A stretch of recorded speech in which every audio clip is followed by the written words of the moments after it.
계속해서 광주 전남권 뉴스입니다. 민주당에 이어 정의당도 장현주 시의원을 광주시장 후보로 확정하면서 대진표가 짜여졌습니다. 진보당과 기본소득당 등 다른 진보 정당들도 후보를 내고 지지를 호소하고 있습니다. 유승용 기자의 보도입니다. 정의당 광주시장 후보는 시민노동운동 출신인 장현주 시의원입니다. 지난 4년 동안 광주시 의회의 유일한 야당 의원이었습니다.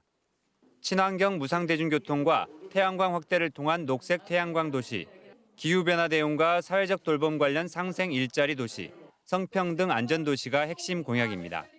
녹색 전환이 필요하고 새로운 돌봄이 필요하고 그리고 또 하나 강조만의 정치 대전환이 필요합니다. 민주당이 독점해온 정치입니다. 이제 새로운 정치 교체 정의당으로 만들어 주실 것을 호소드립니다. 진보당은 전국 공무원 노조 위원장을 지낸 김주업 시당위원장을 후보로 선출했습니다. 공공형 일자리와 임대주택 확대, 군공항 폐쇄와 송정역 광주역 사이 푸른 길 조성, 노동 중심 정책과 의료 공공성 강화를 약속했습니다. 월세 10만 원 정도의 평생 임대주택 모델을 도입해서 청년들이 돌아오는 광주를 만들겠다. 노동자의 입장에서 노사 문제를 해결하기 위해 노동부시장제를 도입해서 노동 중심의 광주를 만들어내겠다. 기본소득당은 28살의 인디 뮤지션인 문현철 시당 공동위원장이 후보로 나섰습니다. 역대 전국 광역단체장 최연소 후보입니다. 광주형 기본소득 도입과 문화예술 선도도시 조성, 누구도 소외받지 않는 광주를 제시했습니다. 차별금지 조례랄지 아니면 최근에 또 이렇게 화제가 되고 있는 장애 이동권 문제랄지 어떤 그런 지점들에 대해서 광주가 좀 선도적으로 앞서 나가야 된다. 어떤 변화의 열망이나 어떤 그런 새로움들을 저를 통해서 느끼실 수 있지 않나라고 생각을 합니다. 광주시장 선거는 여전한 민주당 강세 속에 국민의힘이 부상하는 가운데 진보 정당들이 얼마나 득표력을 보여줄지 관심입니다. KBS 뉴스 유승용입니다.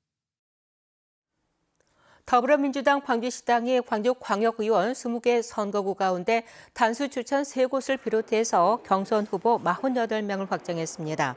2인 경선은 8곳, 3인 경선 7곳, 4인 경선 2곳입니다. 경선은 다음 달 1일과 2일 이틀 동안이고 경선 방식은 각 선거구 권리당원 투표로만 진행되는 당원 경선입니다.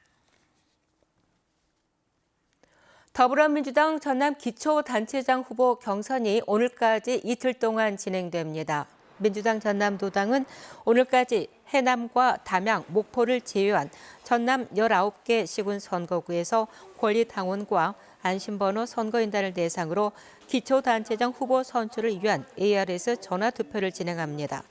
결과는 내일 발표될 예정이고 여수와 무안 등 7개 시군 선거구는 다음 달 2차 경선이 치러집니다.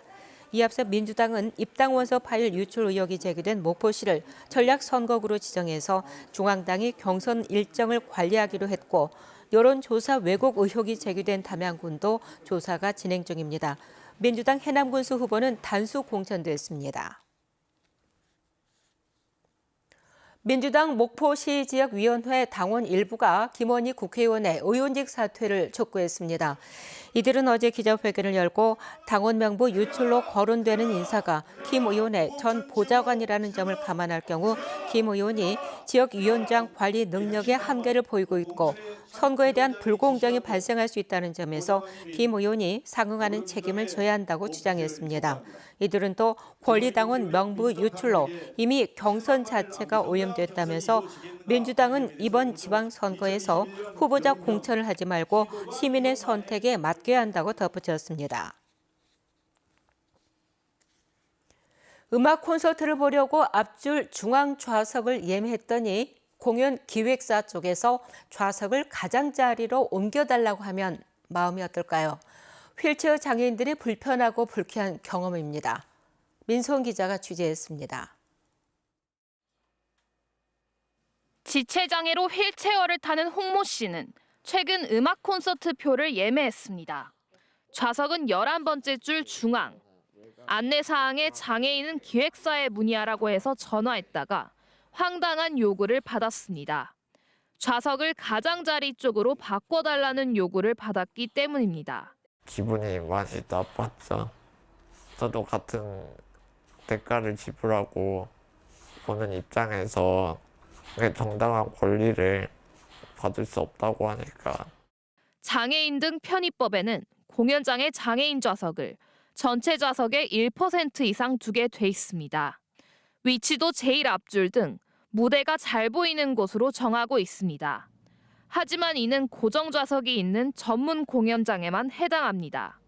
해당 콘서트장은 빌린 전시장의 간이 의자로 좌석을 만들어 해당 법률 조항을 적용받지 않습니다.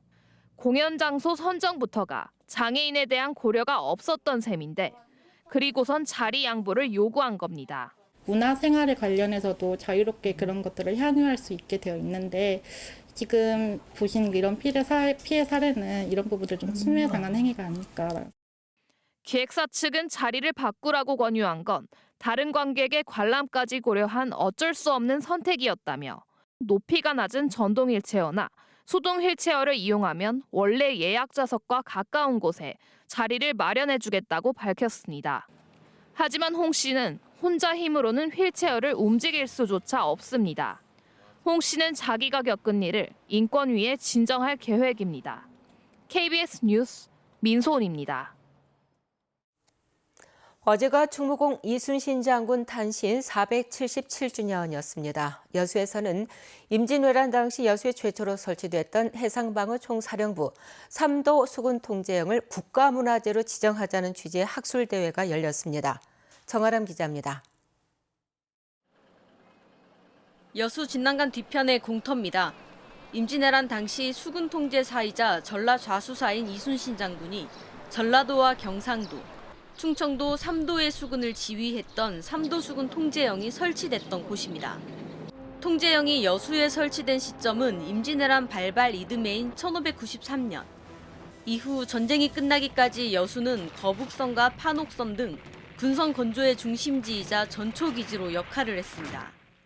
1601년 3도 수군 통제형이 경남으로 옮겨졌지만 여수에는 여전히 거북선을 만든 선소 유적과 수군 대첩비, 진난간 등 다수의 유적이 남아 있습니다.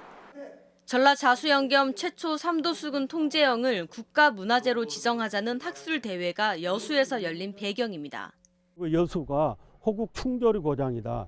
그래서 이걸 국가문화재로 지정하고 동원 일원을 전부 복원을 해서 호국 성지로서 역사의 교육장으로.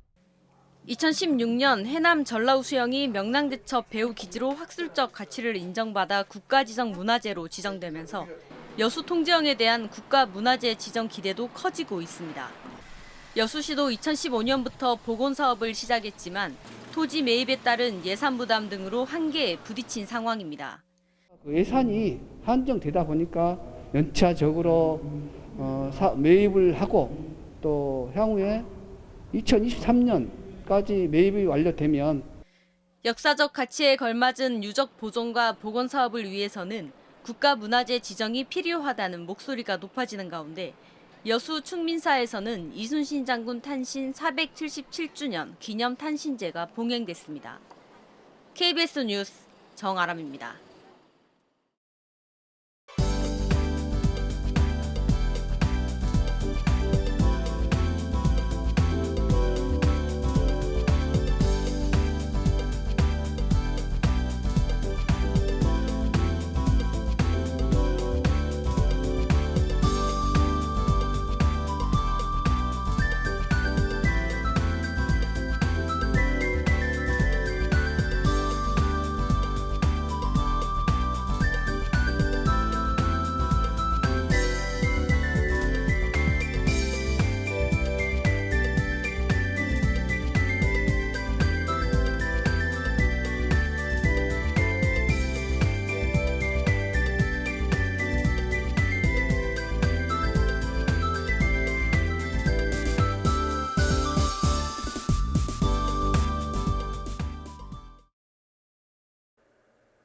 오늘 아침 전국 곳곳에 내리던 봄비는 현재 대부분 그쳤지만 오늘 종일 흐리고 일부 동부내륙은 오후에도 빗방울이 떨어지겠습니다. 기온도 다소 내려가겠는데요. 오늘 광주의 한낮 기온 21도로 어제보다는 4도가량 낮겠고요. 주말인 내일부터는 하늘은 차츰 맑아지겠지만 계속해서 낮 기온 20도 안팎으로 예년에 비해 선선한 날씨 예상됩니다. 도서 지역을 중심으로는 바람이 강하게 불고 있습니다. 흑산도와 홍도, 거문도와 초도에는 강풍주의보 발효 중이니까요. 안전사고에 유의하셔야겠습니다. 다음은 자세한 지역별 날씨입니다. 아침 기온 어제와 비슷하거나 최대 4도가량 높게 시작하고 있고요. 한낮 기온은 담양과 화순 21도로 비교적 선선하겠습니다. 여수의 낮 최고 기온 17도, 광양 18도로 어제보다 1에서 4도가량 낮겠습니다. 목포의 한낮 기온 18도, 영암 20도, 강진 21도까지 오르겠고요. 신안을 비롯한 도서 지역은 15도에서 18도가 예상됩니다. 남해서부 동쪽 먼바다는 풍랑주의보가 발효 중인데요. 내일 새벽까지 바람이 강하게 불고 물결이 최고 4m로 높게 일겠습니다. 다음 주에는 계속해서 맑겠고요. 화요일부터 다시 평년 기온을 웃도는 포근한 날씨가 예상됩니다. 날씨였습니다. 상생형 일자리 기업인 광주 글로벌모터스 GGM이 공장 준공 1주년을 맞아 상생 결의 대회를 열었습니다. GGM은 지난해 4월 29일 준공한 이후 9월부터 양산을 시작했고 현재까지 캐스퍼 2만 5천 대의 생산을 돌파했습니다. GGM은 올해 5만 대 생산을 목표로 가동 중입니다. 광주 지역 공동주택 공시가격이 12% 넘게 오른 것으로 나타났습니다. 국토교통부가 공시한 광주시 공동주택 45만 4천여 호의 평균 가격은 전년보다 12.38%가 올랐고 자치구별로는 광산구가 14.36%로 상승률이 가장 높고 서구와 남구, 북구, 동구 순이었습니다. 금요일 아침에 함께한 KBS 뉴스를 마칩니다. 감사합니다.